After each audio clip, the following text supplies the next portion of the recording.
How narcissistic can you be to have a cup with your own shirtless torso on it? Pretty narcissistic. What is up, massholes? Hello, basketball freaks. Welcome to Fitzy GFY. I hope you're watching if you're still stuck on the I-95 via some Moorish port protests. And I am, of course, the 6'3" point center, Joel Walkowski, the big Walkowski, New York street ball legend, known to you guys as the Poor Luck Lions fan. It's good to be back. Sorry about the delay. I did blow out my computer. I needed to buy one. So it was a week between, just studying by putting some cans on telephone strings. And telephone strings, that's not an analogy. I should have just said strings. Word economy, it matters. But I've got a great guest here, amazing filmmaker, great comedian, and honestly, one of the top 5 basketball minds I know. Say hello to Jeff Cerulli. Yes, thank you, guys. I saw you holding up the mug there. I thought it was appropriate for me to wear my Big Wachowski hat from winning the Big Wachowski 3 years ago, was it now? 3 years. And for those not in the know, if any good basketball players, I see 60 of you are with us. We have a tournament invite coming out this week, September 11th. We've got comedians coming in from all over the country. Jeff, you're number 4 on my draft board. We'll see how the lottery shakes out. I'm 4 on your board. Absolutely, you're 4 on my board. There's a couple people who might not be better than you, but they're younger than you. Yeah, I can't argue with that. The tournament is great. If you don't know, it's actually really awesome. I think it started as a joke. And then I remember you were like, I don't know why he's doing this for me. I didn't ask for this, but you secretly loved it. And then by year 2, it was like, oh, this is like really good. And then every year it gets better and better. But third year is probably the best. The year we won it was probably the best.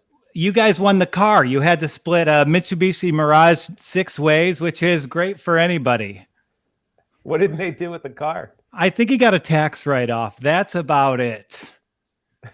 And I know we're recovering. I know you're one of the world's foremost experts on eating contests. How good was it to see Coney Island back under its full luster? A lot of people like to make fun of it, but they watch it because they like it, because it's entertaining. George Shea, who we had our differences with when we did the documentary, is, to his credit, he's awesome at emceeing that event. The kind of the fanfare that goes along with it, the player intros, it's super fun. And, I was talking with Barry, who I did the doc with, about what is the limit, right? Like, what is the limit? Joey did 76, which is the highest.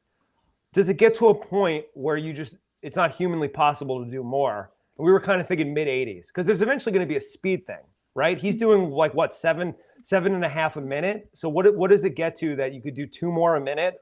I mean, it gets to a point where I don't think you could do 100 in 10 minutes. Well, you know how like Wilt Chamberlain quit basketball, became one of the best volleyball players? I do think it's on the table with a current NBA center. I don't know if you know Blake Griffin's stand-up. It's pretty much built around a story of you're stupid if you ever bet on basketball, because he once watched Andre Drummond eat 18 hot dogs 2 hours before an NBA game. I just can't wait for Andre Drummond to disappoint me in another sport. Well, back in the day, the Fridge used to do it, but he didn't take it seriously.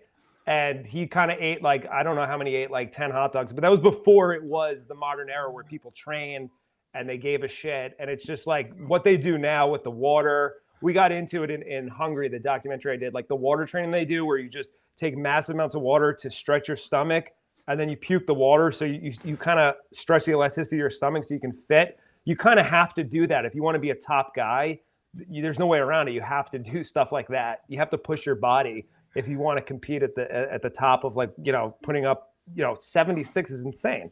And William the Refrigerator Perry, I didn't know he did eating contests. What's the eating contest equivalent of hurting your team by insisting you go on offense? Oh, come on. Who's talking shit to me? Check out that chest hair and deep V. Hey, deep V, because I've never hit a deep 3. It's all right. Okay, so we've got a lot of great NBA stuff. I'm going to take a victory lap with the Cade Cunningham sweepstakes. But before we get into it, I had a run-in with an NBA player. I had their security take my phone for 2 hours, and I was, I had my life threatened by these guys. I won't say where I was, but I was taking a video of it. This guy showed up and in the background of my video, and people weren't happy about it. So let's play 20 questions, Jeff. Who scared Joel? You ask me a yes or no question to figure out what NBA player scared the shit out of me. So you were legitimately scared. This isn't like a bit. You were scared for your life? Yeah, and I'm a big guy. Not for my life. I thought I was going to get roughed up a little bit. And like, for those of you guys who don't know, I'm pretty big. I'm like 6'3", 220. And like, these guys were like 5'10", and they put out that kind of very East Coast vibe of like, you fucked up, you idiot. And like, I put fear of God a little bit. So you were filming and they caught you? Is that what happened? Yeah, I wasn't filming that guy. I was filming something unrelated, but they saw me with my phone out. They weren't happy about it. It was a very exclusive VIP experience. So much I can't say where I was. Wow. This is great. But you're going to say which NBA player it was. I will say which NBA player it was. I won't say where it was. Okay. So is it someone who plays for one of the New York teams? No. No New York teams. No New York team. He's a current NBA player. Current NBA player. Is he an all-star? Debatable, but yes. That means he made an all-star team. But yeah, he's made an all-star team last 3 years, and he earned it. I'll say that. Mike Conley? No. You know Mike Conley grows his own stuff. You can tell by the haircut. That's a good guess, though. That's immediately came to mind. And he was he in the playoffs now? No. So he has the time. So he wasn't even in the playoffs. And I will say, I think he has an obligation right now. I think he might be an Olympian. I'm not too sure, but I believe so. Okay. Wow. Oh, okay. So he was an all-star one of the past 3 seasons? Mm-hmm. Maybe more. It might be 2 all-star appearances, but he's a good player. He's not like all NBA, but he's all-star. All right, let me get up with it. Wasn't in the playoffs this year. Not from a New York team. Shai Gilgeous-Alexander? Ooh, that's a very good guess. Probably adjacent levels, but no, it was not Shai Gilgeous. I like Shai's game more than I like this guy's game. Okay. So you like Shai's game more. Is he a guard? Yeah. So he's a guard. Is it someone who is in the media a lot? Like he does a lot of press, or? He's talked about in the media a lot, but he personally does not. So all-star last 3 years, not Shai or Conley, in the media, but doesn't talk a lot, and not in a New York team. Brandon Ingram? Oh, that's a very good guess. It's a similar amount. Like they're both little Debbies in terms of like empty calories, but close. It's not Brandon Ingram, but I'm in the ballpark here. Yeah, I'd take this guy over Brandon Ingram. You like this guy over Ingram? Mm-hmm. Never been in a postseason. He's never been in a postseason? Never been in a postseason. Wow. Oh my God, this is amazing. I can't wait to hear who it is. Oh, is it? No, Vucevic's been in Magic made the playoffs, and it's more like a guard. Oh, we've got some guesses from people. Was not Kevin Love. Is it D'Angelo Russell? Was not a Morris twin. Was not a Morris twin. And we have Rafat predicting that Bobby Portis will win Finals MVP. Thank you, Rafat. I'm just so glad you're not talking about a Ball brother or Azerbaijan. Is it D'Angelo Russell? It's not D'Angelo Russell. That's empty calorie. I mean, you're talking about empty calories. He was in the playoffs with the Nets, though. See, the not in the playoffs is getting me that I'm like, oh, who did D'Angelo Russell is as close as you could possibly get to not getting this answer. It's driving me crazy that you don't have this. And like this guy, he's got a reputation for getting high. Everyone knows this guy gets high. But what kind of high? It's not Oladipo. He's been in the playoffs. I'm looking at the All-Star rosters now. Now I'm looking at the All-Star rosters because I don't want to just pull random names. Was he an All-Star this year? Yes. All right, there you go. Now I'm gonna get it. He better get it. All right, let's see these rosters. Okay. Oh, here we go. He's just reading names. There's no artistry to this victory, Jeff. Zach LaVine. There we go. Mr. Zach LaVine. He gets high. Who knows how? And now he's the NBA player I'm most scared of. I thought it was Damian Lillard. Turns out it's old Zach Inefficiency LaVine. He likes to get high and play video games. I've seen the clips where he's just baked and he's playing like Call of Duty and he's like, yeah, this guy's going to be an all-star. No, he's not good. He like talks like shit while he's playing. So, all right, walk me through it. So it was his people. Did he talk to you? Did Zach LaVine personally We talk watched to a you? basketball game together. We were cool. The Suns clinching game was on. I was more interested than he was. Really? Yeah. That speaks volumes to. I mean, you could tell if there was one guy who I would care there, who like an all-star who doesn't care, it's got to be Zach. And like he was true to brand 100%. Oh my God. So what? So walk me through it. So did he? I got to know. Did he say something to you? You're saying no. It was his people. His people. We were friendly. We'd been talking. I asked some questions about Ayton and centers and like talked to him about that. And I thought I was on good terms. And then his people told me I was not on as good of terms as I thought. Wow. It's always the people who get involved. Like when I snuck into Tayshaun Prince's wedding, Tayshaun was cool with me being there. It was his people who were a problem. It's the entourages. And what did they say to you? They're like, dude, you fucked up. They took my phone for a half hour. They're like, give me your, why couldn't you say no and just leave? I mean, I was told to give them my phone. It was, I go along with it in that sort of situation. You just go with it and it's cool. Is your phone password protected? Were they like, what's your password? We're going to look through it. I don't believe in passwords, actually. I don't believe in locked doors. That's just who I am. So very convenient. If you want to rob someone, viewers, rob me, I will not care. So they legitimately took your phone and then looked through it. So they're looking through your shit. They're like, what's the big Wachowski? Should we get Zach LaVine in this? Yeah. All right. Well, we have some real basketball to talk about. So they gave you your phone back and they're just like, okay, it's fine. They deleted the video. I no longer have it, but I'm going back tonight. We'll see if he's there. I'm ready for another run-in. If they're Fitzy GFY fans, I am so fucked. That's amazing. That's a great story because you don't get a lot of you don't get a lot of stories like that of NBA players being pissed at you. I once sat in Mike D's seat at a Knicks game. I mean, that's like all I have. I didn't upset a Knicks player. I upset Mike D. He's like, can you get out of my seat? And that's kind of all I have. And, just to one of our viewers, I have made a Morris twin mad at me. We were taking a picture and I said, let's say I'm better than Marcus on 3. So I have a picture of me smiling, him just scowling. Oh, but boy, nothing is a better argument for the NBA being diluted this postseason than the start of this show, game 1 of the NBA Finals. Yeah, I once took a picture with a Morris twin. Okay, so let's talk about Chris Paul getting a ring.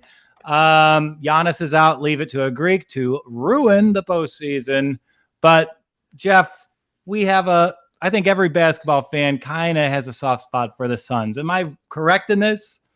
I have a soft spot for Chris Paul because of all the bad takes on him. Like people needed some people to prove that he's like one of the greatest point guards to ever play, which is like, I get that it's a rings culture and it's what separates, Olajuwon from Ewing and Barkley. I get how it works, but there's something to be said of like, you can see what he's done. He's made every team better. The fact that some guys were thrown out in a group we're in with that Westbrook is a better player than Chris Paul. It's like, what are we doing here? He's one of the greatest players of all time, with or without this. But I would like to see to just cement that to him to get his ring, which is looking very likely, obviously, if Giannis is not going to play. Yeah, and you know what? There's like this concept. I'm like a bullshit grad student. There's a concept in microeconomics that's like allocative efficiency. And it's about doing the most good you can for the most people. And for those bitching about the NBA postseason, this is allocative efficiency. The player who deserves it most, obviously Chris Paul. The franchise that deserves it most, obviously the Phoenix Suns. Like, I know we got a lot of Boston viewers. They are the Red Sox pre-2004. This team is cursed. Like, the Barkley team... You know what? Kevin Johnson didn't show up for those finals. The Nash team left some rings on the table due to like strange refereeing. Ron Artest hitting a shot with no time remaining. Stoudemire getting suspended for coming off the bench. So like the Suns, the Chris Paul, it's the perfect marriage. Giannis is out, but kind of looks too easy for Chris, doesn't it? Well, it's never too easy because it's Chris Paul and he has a weird luck injury history. And then when he hurt his shoulder, this season, it was like, here we go again. Chris Paul, guys, got the worst luck. He's going to be out. Suns are going to get eliminated. And then it flipped. He came back and he was still really effective. After like, he was kind of like, okay, the first game or two back. And then after that, he's looked fantastic. So you just never know. You never know with what's going to happen here. Bucks played pretty well without Giannis, but I think anyone with a brain is going to think it's going to be very hard to get this with the Suns. If they're healthy, how are you beating them without Giannis? And if Giannis is slowed down, I don't know what he's going to look like. He's from doubtful to questionable, so he may play, he may not. But what does that even look like? Is he going to take longer on the free throw line now? Patrick, the Suns don't have a Sox versus Yankees 3-0 comeback or bloody sock moment. Yeah, I know. I feel you. That's why I called them the pre-2004 Red Sox. Suns have a lot of weird stuff. You said it. They have a lot of weird stuff where like the Joe Johnson thing, the Nash Chinatown nose, the Robert Horry. Like they have a lot of the Ron Artest, which you said. They have a lot of weird things where they were almost there and it just didn't happen. And a lot of it's the owner's fault. And this is like the first instance I can think of a crappy owner turning it around. Like bad owners, they stay bad owners their entire careers. No owner learns on the job. The Steinbrenner sons are going to be running the Yankees into the ground the whole time they're there. Robert Sarver gave away Luol Deng. He had no interest in winning a championship, and now he's stumbling into it because James Jones is a hell of a GM. Yeah. How many picks did they give away? How many things did they fuck up that it's even hard to remember all the things, like how close they were? And when you have that window of Nash and Marion and Amari when he was young and healthy, like you had a huge opportunity to win a title with that. And what did they get to? One Western Conference final? They got to two Western Conference finals. Okay. But the West was pretty good then. It was like the golden age. Always good. And you know what? I don't know. Like people are putting like some bad luck on this Suns. They're putting on the asterisk, but I think this team should be rewarded. Like, first of all, they're smart as fuck by doing the dumbest thing ever. Like, were you a Boy Scout? I was not a Boy Scout, no. The saying in Boy Scouts I learned was keep it simple, stupid, and the other one unrelated was keep secrets. But it's keep it simple, stupid. Like all these great physical specimens, I'm talking Giannis, I'm talking Embiid, they come to the league, their teams haven't played 25 feet from the rim. DeAndre Ayton, they're just, hey, dominate the 8 feet around the hoop. We'll win games that way. And for them to have a real center going into this with Brook Lopez, that's where I think the Bucks aren't going to be able to keep up with them, even more than the Giannis injury. You know, that's a great point because I mean, we were texting through this when it looked bad for the Bucks because they wouldn't have beat the Nets if the Nets were healthy. Like that's obvious. And we were texting and we're like, man, Giannis has to play center. Like, why do we get it? And it's just he just doesn't want to. I don't think that's on the coach. I think it's like it's what he wants. He does not want to do it. So that's a good point about the Suns like playing Ayton down low. As far as the asterisk.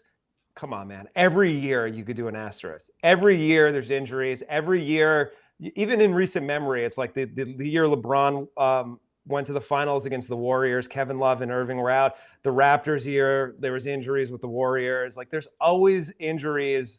Chris Paul got hurt when they were up 3-2. There's always shit every year that, you know, okay, Anthony Davis was out. Now Giannis is out. This might be a little more glaring. But every year, Murray out. Like the Suns did get nice breaks, but every year this shit happens. Yeah, and that kind of dismisses the fact that the Suns have the best built team in the NBA right now. Like, yeah, we're in a super team era, but like if you go back to the 80s and it's like you look at those Celtics, Sixers, Pistons, and you know, maybe even Lakers rosters, they not only had the superstars, they had these second units that blew other teams off the floor. And the 6 through 9 guys on this Phoenix team are winning those minutes by double digits every time out. That's amazing team building.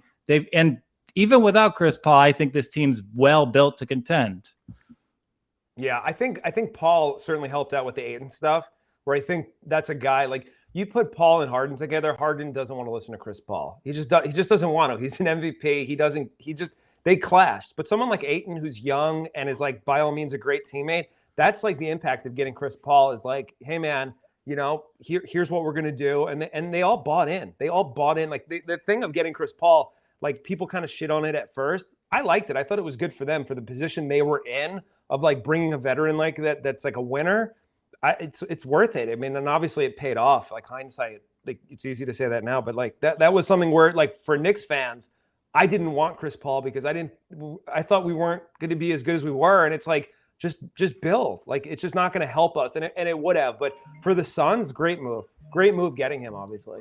Yeah, and it's nice to see Chris Paul have these John Elway years at the end of his career. I know he didn't go that far last year, but the work he did with Oklahoma City was phenomenal. It changed the way I thought about him.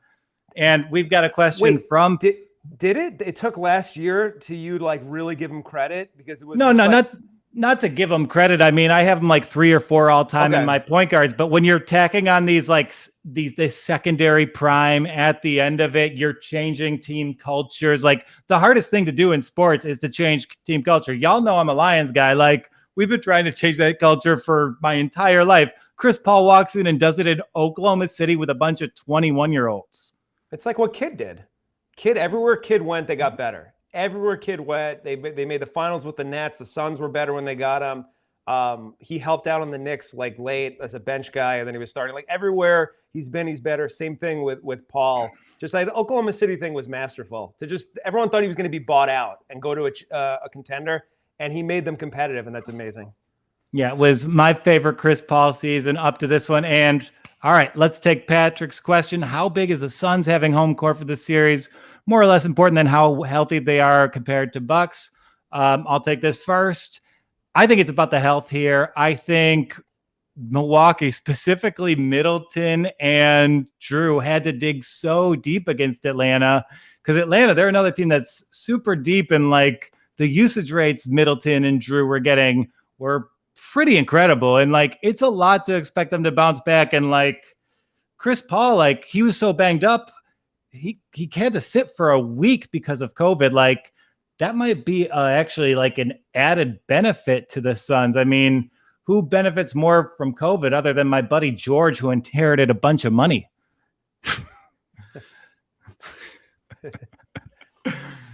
Does home court matter with the Suns? I mean, because I don't think the Suns have a great home court, but the Bucks definitely do. There's nothing else to do in Milwaukee. So, and you see they like egregiously ripped off the Raptors with that Deer Park thing. Oh my God, yeah. Have you ever feared the deer? Have you ever? Driving, yeah. I mean, deer kill many people on the roads. You're driving up through New Hampshire, those will total any car they come in contact with. Constant fear of the deer.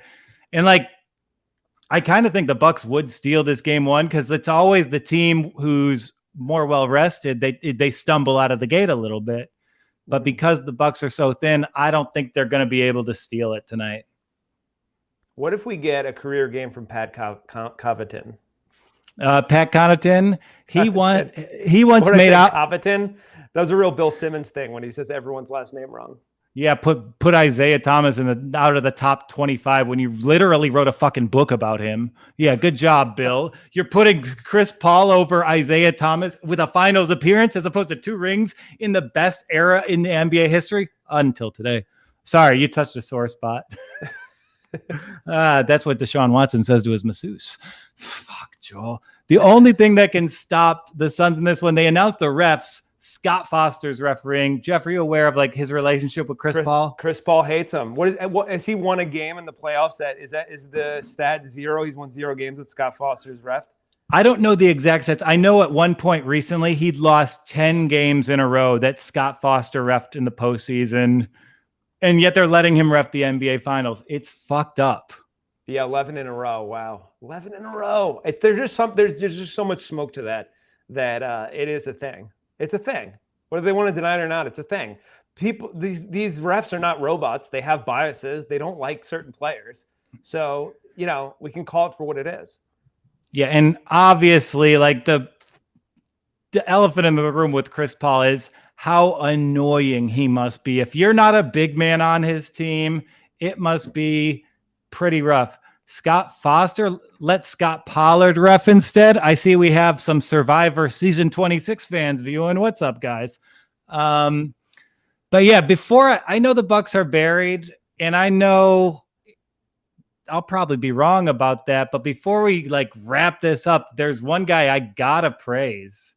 And Chris Middleton has been insane the last 2 rounds. So you can throw out Jordan and put up these last 2 rounds against anything Kobe or Vince Carter or Harden or Drexler. Any shooting guard in NBA modern history has put up in the postseason. Now, like, this Middleton stretch is one of the best stretches a shooting guard has ever had in the playoffs. Chris Middleton's base is good. Good player. We all agree he's a good player. He turns it up to great sometimes. And this run has been just, he gets hot. There's certain games he just gets hot.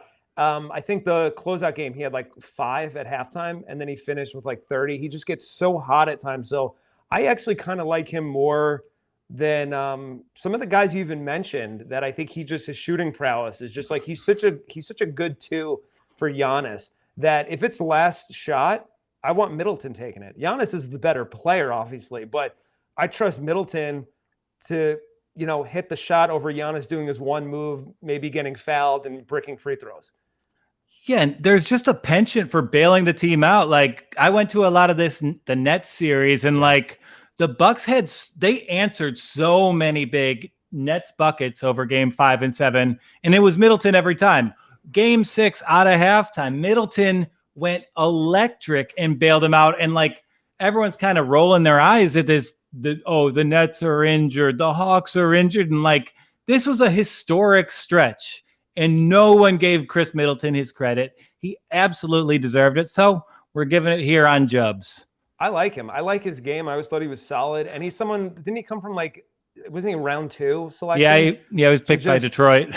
Oh, you guys had him. I didn't know that. I forgot that. To just be able to he gets fucking hot. He's not as good as Devin Booker, obviously, but he can get just as hot as Booker. Yeah, and he's like a Kevin Durant, but 4 inches shorter. It's like, the degree of difficulty with the attempts he makes is like kind of unlike anyone's game in the NBA right now. And like, props to that dude for carrying the offense. Props to Drew. And like, even with Giannis sitting out, like this backcourt matchup in the finals, Drew and Middleton versus Paul and Booker, is going to be wonderful. It couldn't be better. Yeah. I mean, even with Giannis, I think it's going to be a series. I think it could go 6 games. Like, I think, let's say Giannis doesn't play. I think it'll be, somewhat competitive. I mean, the Suns would probably win, and even if it's 5, I still think it's going to be competitive, Giannis or not. It'll be a competitive series. And I actually don't think it will be. I think that the Ayton-Brook Lopez matchup is terrible for Milwaukee. I mean, Brook Lopez, it's pretty amazing the stretch he's had, but this dude overcame so many lower body injuries, so many surgeries early in his career, and like, he's on the wrong side of 30. Like, Ayton's like top 3 physical specimen in the league, and his job is to drag Lopez in that paint, wear him out, and he's done that to every center in the Western Conference. No one has had an answer for that, and I don't think Milwaukee will either. Yeah, I mean, they swept the Nuggets, which was a big deal without Murray, and you have Jokic. But the Nuggets backcourt sucks so much. You're playing Rivers a ton. You're playing Campazzo a ton. Like, it's just, they finally switched it up when Barton came back. But I don't know. I could see it going either way. I think, again, no way the Bucks are winning this without Giannis, but I think it'll be, fairly competitive either way. I just see it. Yeah, Tucker will come. He'll annoy Ayton. He's half his size. He'll annoy him. Yeah, I mean, I think I'm right, but of course Scott Foster is reffing. So you're going to see travels on Chris Paul. You're going to see technical fouls. Ayton's going to be kicked out for trying too hard against old Brook Lopez. And like, that's the one thing. Where's Tilly? Good question from the audience. She's sleeping on the ground right there. We do see her. It's 90 and humid, so we're going to walk her in a little bit.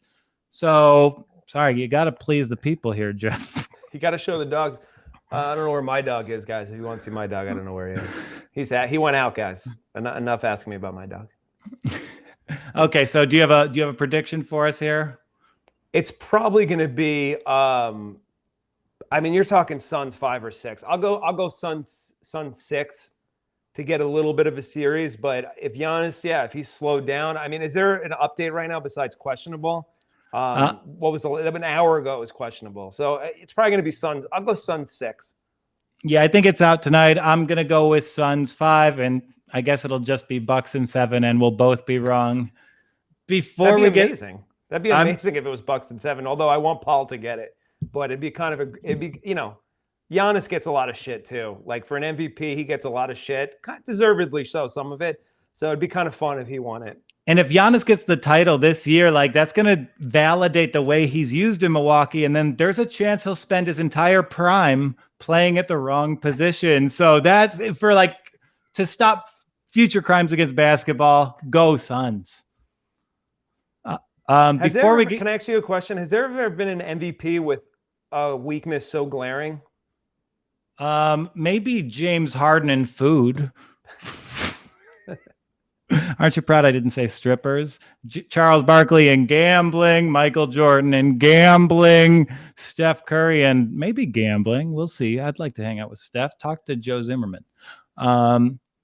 Yeah, there's a lot of weaknesses in the MVP. I mean, Giannis is Shaq. They're the exact same guy. It never caught up to Shaq, though. It never was like this. What was a game that Shaq fucked up because he missed free throws at the end? I can't even remember of a playoff game where it came down to it and Shaq missed free throws at the end.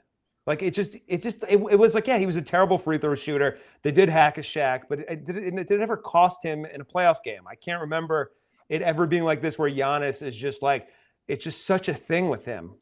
Yeah, but I think when Shaq played, there were 2 to 3 great teams at a given time. And now there's like 10 to 12 great teams at a given time.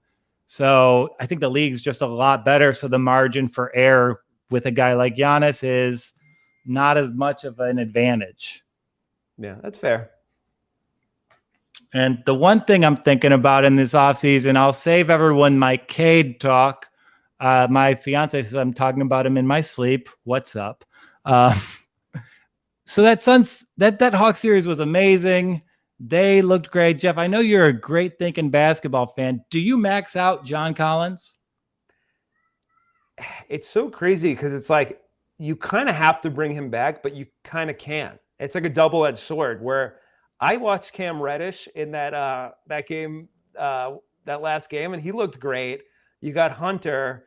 You got these guys that are kind of waiting in the wings that and you could get another free agent signing that you don't want to kill your cap space with John Collins, but I really like Collins' game. I think he's a really good player. I think he fits with them, but I actually do not think they're going to bring him back. And I would let him walk because the guys you named, Reddish and Hunter, there's also Onyeka Okongwu, who looked like one of the best bigs in the NBA last series. And he was a bust 3 months ago. Dude was 6th pick in the draft last year. And you're going to need to give these guys minutes. You're going to need to allocate your cap and maybe you re-sign John Collins and you can flip him to a very thirsty Dallas team at some point. But I don't know. You probably have 8 great guys either way. Yeah, I don't think Collins is going to be as good as the money he's going to demand. And that's just how it is. The NBA, that's such a thing now where you get in these places and it's like the Hornets were smart with Kemba. He's Mr. Hornet. He's their guy, and they knew. They're just like, you know what? This just isn't going to be worth it. You can walk. Go get your money elsewhere. So for the Hornets, who are this young team, have all these guys waiting in the wings. Yeah, I don't think they do, but I just think he fits so well with them that it sucks that they'll lose him most likely. But that's just the kind of way it goes. So we're on the same page about it, that they probably will let him walk. Yeah, they'll let him walk, and then they'll be just fine because they're not going anywhere. The worst thing you could do in the NBA, the one way they can fuck it up, is to pay the wrong guy. You saw the Celtics derail Tatum. You saw the Mavs derail Doncic, and they're great players. You can build a franchise around them as long as you don't misallocate where you put your big money. Yeah, this isn't baseball. I mean, you got to get it right. And the Knicks are facing that question with Julius Randle, where during the season it was, they're going to max him. They talked about with his agent, and then all of a sudden it's such a bad postseason that it's like you got to just pick up the team option and just kick the can down the street. You just can't max him now. but I don't know what the option is, because to not bring him back is crazy because he was so good. But it's a similar, a little bit of a lower stake situation because the Hawks have a bigger ceiling than the Knicks. The Hawks got lucky and drafted a superstar. The Knicks, they don't have that. I mean, I know that's where your head's at now with the Pistons, where you're hoping to draft a superstar and then you can build around that. The Knicks still have to find one. Yeah, and you just have that distributor. But if you have this super team era where players don't want to be coached and you run one of the few basketball systems, like you do have like 8 decent guys, and maybe this Phoenix season is like kind of inspiring to this Knicks team, but I don't think it happens. I think the East is actually going to be really good really quickly, and unless they get another horse, Tibbs will end up burning his bridge in a year or two, and it'll be back to the lottery. Sorry, Jeff. There's nothing wrong with being good, right? They've been so bad for so long. So there's nothing wrong with getting to the first round, getting to the second round, just being a good franchise. How about being normal for 2 seasons, right? How about just making the team better? They have a ton of cap space. Like, there's nothing wrong with them just getting to the second round and just going from there rather than burning it out and starting over again. I just think they have some pieces they can do stuff. They're going to pounce who's ever like the next unhappy superstar. I mean, you might not love their pieces, but they have picks. They have young guys. Like, they're going to be in on whoever is available. Whether, I mean, I know they have their eye on like Lillard. I don't think that's happening. But someone like Donovan Mitchell down the line, who's local, New York. He's from just up the road. I was stunned he signed that extension with Utah. Honestly, I thought he's the guy to take over the Knicks. Well, we could have had him. Phil Jackson. He kind of, dicked around with the. If you read some of the stories of the picks that were coming out that year, all the dick shit he did. Yeah, he's someone that like I could see him down the line in like 2 years if he's unhappy and he forces a trade. But I don't think this summer. I don't think they get a superstar this summer. I think they just get better, and it's kind of a similar thing, and that's okay. Just be a normal franchise for a few years. Yeah, and it goes. I just think Tibbs has a 3 to 4 year window. Tibbs always burns out at some point, and you just want to be positioned where this is such a Tibbs team. You can't have someone who's not Tibbs coaching this squad. If you have like, I don't know, Mike D'Antoni, this becomes like a 20-win team. If you have Tibbs, they're going to win 45 games. So I don't know. It's a tough build just because Tibbs is so particular. Yeah, but they can do some things. They have a lot of cap space. I like Powell from the Blazers if they could get him, and they have a lot of guys on 1 year. You bring Rose back. You maybe bring Bullock back, but I don't really care. Like, it's just you can build enough that you have a core. They got 2 picks that they could be good again next year and just keep going the right way. And it's all about getting that asset from like a bad situation. It's all about saving the right young piece. We look around the NBA. I'm throwing De'Aaron Fox, that life preserver. You put him in a Tibbs system. You put him as your superstar. I friggin' love that. That's your guy. You always mention him to me. I like him too. And that's a guy, I mean, who knows what the Kings are doing? I think they like him, but if he was ever to just be unhappy, he's a guy I would pounce on in a second. I think his ceiling's really high. Yeah, and like the casual fans don't appreciate him because he's playing in Sacramento, but he's got Westbrook with, basketball IQ potential. I like it. I like his game. I think he's one of those, like, Westbrook's a good comparison, just a high motor guy, super competitive. Like, he's a guy I think you can win with. I think that Kings situation is just so toxic that it's just, you give Bogdanovich away for nothing. You draft Bagley, who I don't think he's going to be much. Like, it's just hard to win when it's like, and that's how the Knicks were run for so long. These guys, man, they passed on so many good players for Frank and Kevin Knox and maybe Obi Toppin. Like, you just passed on guys that are so much better, and this is where we're in. So it's amazing the Knicks were even good this year by how many they've botched maybe 3 lotteries in 4 years. Yeah, and like you look at some of the guys who the Knicks play, and it's just amazing. Like, oh, Reggie Bullock, playoff starter. He's your crunch time guy? Sure. Dude, Reggie Bullock and Taj Gibson starting in a playoff series, and Knicks fans were like, I don't know why we didn't beat the Hawks, who have shooting in every player and a superstar. No Knicks fan entertained the possibility that the Hawks had won like 70% of their games the second half of the season were good. Yeah, it was. I mean, this is who we wanted because we wanted the home court, and that was the right call. With all things equal, you wanted the Hawks at home at 4, but they're just a better team, and it was very clear game 1 that you're like, all right, this is not going to go how we think it was. We were hoping for. Yeah, like the Hawks are taking like potential all-star 3-and-D guys off their 11th and 12th man spots. It's an amazing franchise. We've really bookended this with some esoteric topics. To the people who hung with us the whole time, Jeff, where can we watch your eating contest documentary? Is that out for people? Yeah, it's still around. It's on this this VOD site, but if you just go to my site, there'll be a link for it. Hungry. It was a competitive eating documentary. I also have some footage of a behind the scenes documentary of me and my partner Barry doing eat it contests. I did like a few hot dog contests. I did some wings, and that's in there. So it's a little fun behind the scenes documentary. If you go to my site, jeffcerulli.com.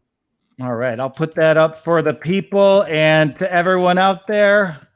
Hey, enjoy the finals, enjoy yourselves, and for everyone here at Fitzy GFY, this is Joel Walkowski walking off. I didn't end it.